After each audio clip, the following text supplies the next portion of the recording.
안녕하세요. 6월 둘째 주 선지학교 제사장을 세우셨어요 라는 제목으로 출애굽기 39장 1절에서 31절 말씀 우리 함께 살펴보겠습니다. 출애굽기가 40장까지죠. 40장까지인데 오늘 본문은 그 끝자락에 있습니다.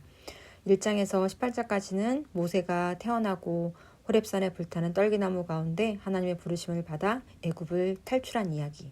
그리고 19장에서 24장까지는 시내산에서 하나님과 이스라엘 백성이 만나서 언약을 맺는 이야기.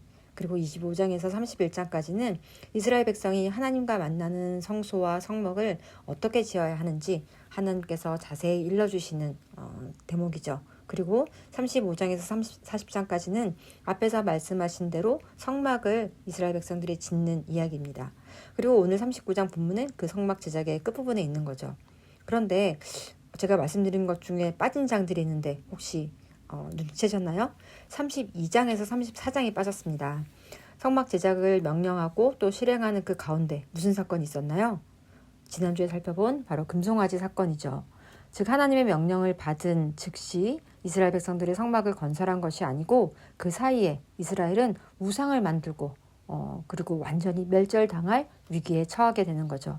하지만 모세의 중보기도로 34장에서 다시 언약을 세운 후에야 이스라엘 백성들은 성막을 실제로 건설할 수 있게 됩니다.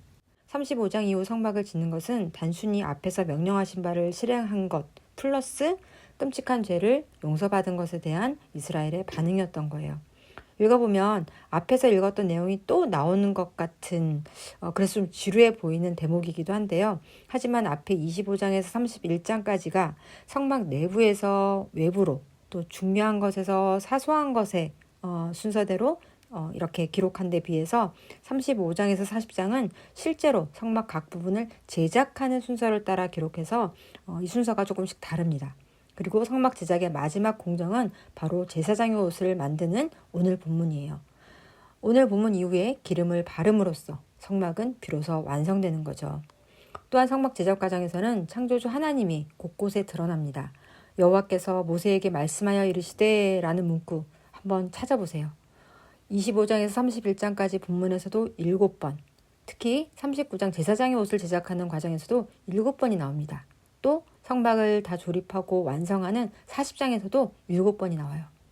마치 창세기 1장의 7일간 하나님께서 말씀하시되 빛이 있었더라, 말씀하시되 빛이 생겼더라 하시며 창조하신 이 하나님의 창조하신 이 모습을 반영하고 있는 구조인 거죠. 그런데 이 성막은 왜 주신 거라고 했죠? 이스라엘과 하나님께서 함께 하시기 위해서 그들 중에 하나님이 임재하실 처소로 지어진 겁니다. 그래서 성막은 다가오시고 또 다가갈 수 있는 하나님, 즉 임마누엘 하나님을 가시화한 구조물이에요. 한편 이 성막은 다가갈 수 없는 하나님을 보여주기도 합니다. 왜냐하면 거룩하신 하나님 앞에 죄인된 인간이 함부로 다가갈 수 없기 때문이죠. 그래서 성막들에는 레위인과 일반 백성들이 들어갈 수 있었지만 성소 안에는 제사장만 들어가고 지성소 안에는 또 이 대제사장이 1년에 한 번만 들어갑니다. 또 들어가는 절차도 지성소로 들어갈수록 까다롭죠. 특히 대제사장이 지성소에 들어가는 절차는 매우 까다로운데 하나님께 가까이 가는 특권과 함께 거룩함을 지키지 못했을 때는 죽을 수도 있는 위험도 커집니다. 레위인들도 성막 주위에 진을 치고 있다가요. 허락되지 않은 자가 침범하면 죽일 수 있는 권한이 주어집니다. 그래서 레위인들은 칼을 들고 있어요. 우리와 함께 하신 하나님이시지만 또한 함부로 다가가서는 안 되는 하나님. 그건 또한 우리를 지켜주시는 의미도 있는 거죠. 이 성막의 구조에 이런 하나님의 거룩하신 성품이 잘 드러나 있습니다. 이런 성막을 축소해 놓은 것이 오늘 살펴볼 제사장의 옷이에요. 제사장의 옷은 거룩한 옷입니다. 성소라는 거룩한 공간에서 사역할 때 입는 옷이기 때문이죠. 제사장의 옷은 에봇, 가슴바지 혹은 흉패, 겉옷, 속옷 그리고 머리에 쓰는 관으로 구성되는데요. 먼저 에봇은 가장 겉에 입는 앞치마 같은 건데요. 성막과 지성소를 반영합니다. 에봇은 금실을 제외하고 지성소 휘장에 사용되는 것과 동일한 재료로 제작되고 기법도 동일해요. 단 에봇에는 금실이 추가적으로 사용되는데 이것은 대제사장의 사역의 중요성을 또 상징하기도 합니다. 에봇의 두 어깨바지에 붙이는 두 개의 보석은 이스라엘 지파의 이름이 출생 순서대로 기록돼요. 두 어깨에 이스라엘의 이름들이 지어진 거죠. 에봇의 고리와 끈은 금과 순금으로 만들어지는데 금으로 만든 지성소의 기구들을 연상시키죠. 그 위에는 가슴바지 또 흉패를 답니다. 이 흉패에는 12개의 보석이 3개씩 4줄 금테두리에 물려 있습니다. 이스라엘이 하나님의 백성으로서 그분께 얼마나 소중한 존재인지, 즉 보석 같은 존재인지를 보여주고 있는 거죠. 흉패는 2가지 기능이 있는데요. 먼저 에보디 2돌처럼 이스라엘의 12지파를 상징한다고 했잖아요. 이 흉패를 가슴에 단 제사장은 이스라엘 백성의 대표로서 하나님 앞에 나아가는 존재인 거죠. 이스라엘 백성을 대신하여 그 죄를 하나님 앞에 갖고 가서 죄 씻음을 받는 제사를 담당하는 자인 겁니다. 또 가슴바지는 주머니처럼 사용돼요. 이 주머니에 우림과 둠밈을 담아두는 역할을 하는데요. 우림과 둠밈은 이렇게 2돌이래요. 그런데 인간의 생각과 판단력으로는 공정한 판결을 할 수 없다고 생각될 때 하나님의 뜻을 구하기 위해서 사용되는 도구예요.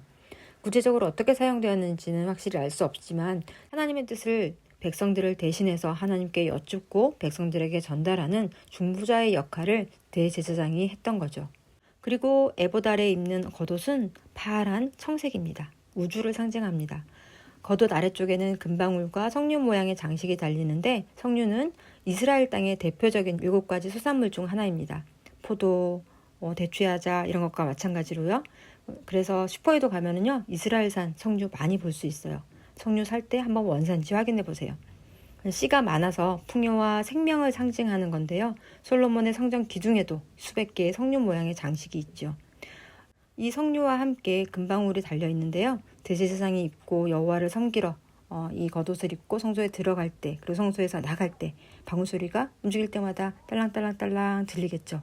지성소에 들어갈 때 혼자 들어가게 되는데 그 소리가 들릴 것이라. 그리하면 그가 죽지 아니하리라. 즉 이 소리가 멈추면 대제사장이 죽었구나 라는 것을 알게 되는 거죠. 마지막으로 머리에 쓰는 관이 있습니다.